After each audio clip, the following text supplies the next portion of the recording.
Qualifying highlights for International Group A. Up first, Ted Sygidus. Wrong turn. Spun it round, got the foot back in, but bogged. He's not going any further. That'll be frustration for the Triple X team. You can see the body language. He's not happy. They had major dramas here during round 3. Had a lot of issues with the circuit. They've just been caught out again. That's disappointing, but hey, brother Darek, he topped that. Check this out for some serious air. Lucky to get away with that. David Gill sitting alongside. They were both okay. You can see he's just grabbed the apex, coming a little bit too tight. And of course, when the field's this close, you're talking tenths of seconds, you've got to be careful with what you're cutting.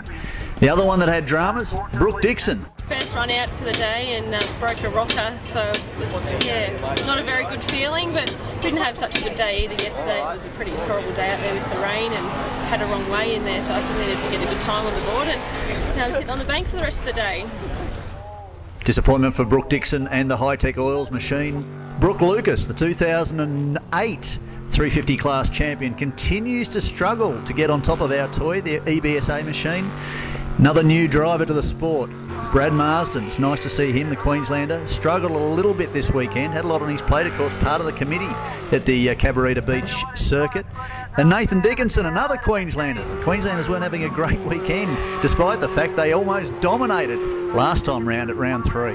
At the end of the day, though, after qualifying, was Darek Sygidus on top. Tremaine Jukes, fantastic job to be second fastest. Jake Garlick, reigning champion Ted Sygidus, and the very impressive Damien O'Leary. Now we're into the top 6. Up first, Darek Sygidus. Let's see how he runs this through. Of course, he's been a little bit cautious since that big off earlier in the qualifiers. But he's come back into it and it doesn't look like it's affected him too much. Jake Garlick, boy, this kid's impressive. He won here for round 3 of the championship, 400 class. Debut win for 321 Ignition.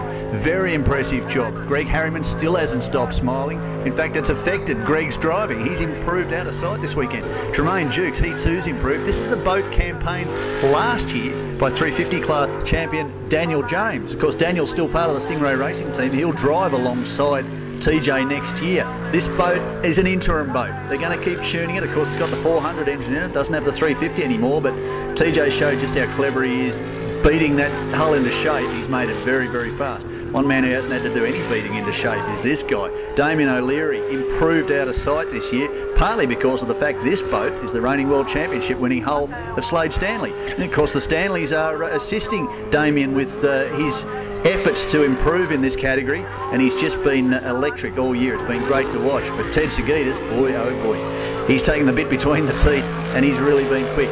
But on board now, Greg Harriman.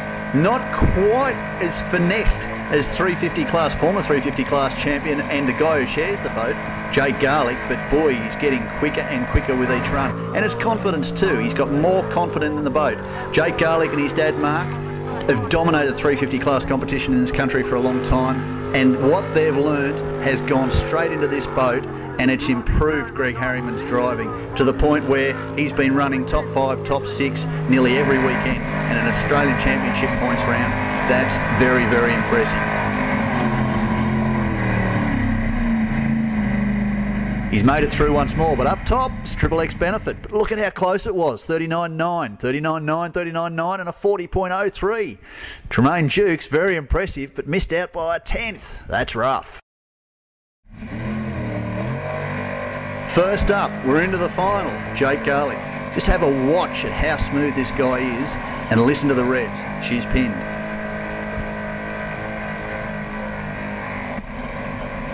Very nice across the crosswatch. They've done a great job in setting this boat up. Greg Harriman's been tuning it over the last couple of years, moved the roll cage, changed the height, done a lot of work on the jet unit. He's had engine dramas, which he's now on top of. This boat won round 3 of the championship at this very circuit. Jake was just that finessed. Very, very smooth, very, very fast. And he's setting a pretty serious lap. You can see him just trimming the edges of the bank as he comes to the line. 39.666. That is very impressive, and his fastest run of the weekend so far. Very nice job. Darek Sygidus up number 2.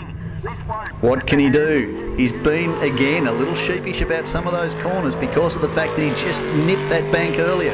Of course, it takes a little while to get back on the bike and pedal as hard as you were before. Doesn't seem to have deterred Desi too much. Look, he's still well and truly into it.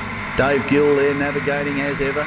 wavering feverishly. They've been quick most of the weekend. In fact, fastest qualifier after 4 rounds of qualifying.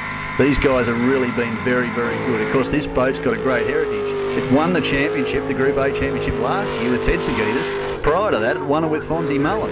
So it really is at the absolute peak. Having said that, the others have been getting closer, and Jake Garlick beat them last time round. Coming to the, he's done it again. 39.713. Jake Garlick 39.666. That drops Desi Sygidus to P2 with Ted Sygidus to come. What can the reigning Australian champion do in what is possibly one of his final runs in the 400 class? It's likely he'll do the end of the season, go to the World Championships in New Zealand in February, and then move to the unlimited Superboat class. They've got a 540 cubic inch boat ready to go.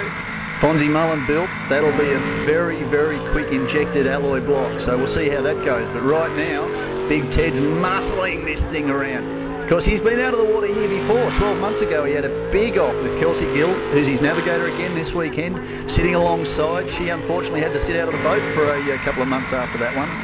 Ted was all right. He kept the foot in. He kept going. He did very well at that event. But geez, look, he just skimmed the bank right on the very finish line at 39.358. That's what you got to do.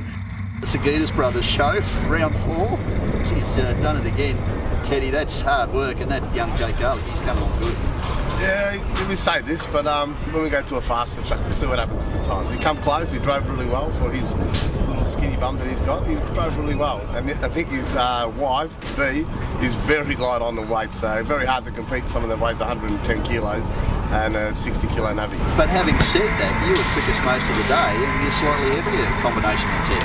Yeah, we are. Just I was going good all day and having a run, but then had a bit of a spill in round 4 and sort of got a bit scared of the shells here and there. But you keep going and tried your best to get back in, and I ran a 39.6 to beat it. But yeah, I couldn't do it in the final, and Teddy come out and Jake beat me as well. So, but still a good day at the office. 2 boys up on the podium, so good win for us. Last on the track was way too tight, and our boat does not like tight tracks. He likes to be, pretty much on the throttle, 80 to 90%, not coming back to 40 and 50, because the boat gets unsettled due to the jet pressure that comes out. It just creates the boat to be unsettled. It likes to be at around 80, and I like it at 100. That's where my favourite position is, at 100. I'm sure we'll be right at tomorrow. Last time we were there, we beat everyone by about a second and a half, so hopefully we get the girl back on track, and yeah, Triple X 1 and 2, and just don't know who's going to be first. Jake Garlick, very, very close now. That's a final and a half. Yeah, that was it was pretty good. We got pretty excited there. The commentator read out the wrong time at the end, and I was starting to celebrate my win, and got informed that it was a second place, but I'm still happy with that. It's really good. We've made a few changes to it since the start of the year, and put a new set of blades and stuff like that in it. And no, it's come leaps and bounds, and we're really happy with it at the moment. We're surprised that Triple X recovered so well, given how much they struggled last time out at Cabarita. I was no surprise that they were going to be here and out the front, but whether they could get it around the track or not was another thing. But they got it around in the end, and Ted did a great job to pull out that 39.3. There was one corner in there that I just couldn't get right. I'd say if I could have got that corner right, I probably would have had that 43 in it. So there you have it, another Triple X victory. That closes up the championship points. Desi Sygidus, though, still holds the point. Ted second. Jake Garlick moves into 3rd position ahead of Tremaine Dukes and Damien O'Leary. But what's interesting is on altered points, on modified points, drop your worst round. It's all equal up top with the Triple X boys. There's nothing in it heading into the final round at the end of October. Don't miss it.